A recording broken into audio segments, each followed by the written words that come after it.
Municipal ఎన్నికలకు count down మొదలైంది. రాష్ట్రంలోని 116 మున్సిపాలిటీలు 7 కార్పొరేషన్లకు ఎన్నికలు నిర్వహించేందుకు ఎస్సీసీ సిద్ధమైంది. ఓటర్ల జాబితా, పోలింగ్ కేంద్రాల ఎంపిక వంటి పనులన్నీ పూర్తయ్యాయి. ఈ నెల 27న ఉన్నత స్థాయి సమీక్ష నిర్వహించి మరుసటి రోజే అంటే జనవరి 28న ఎన్నికల షెడ్యూల్ను అధికారికంగా ప్రకటించే అవకాశం ఉంది. మార్చిలోపు ఈ ప్రక్రియను పూర్తి చేయాలని ప్రభుత్వం భావిస్తోంది.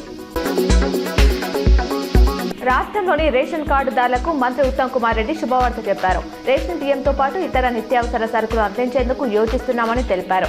గతంలో కాంగ్రెస్ పార్టీ ప్రభుత్వాలు ఇచ్చినట్లుగానే నిత్యావసరాలు కూడా ఇచ్చేందుకు ప్రయత్నిస్తున్నామన్నారు.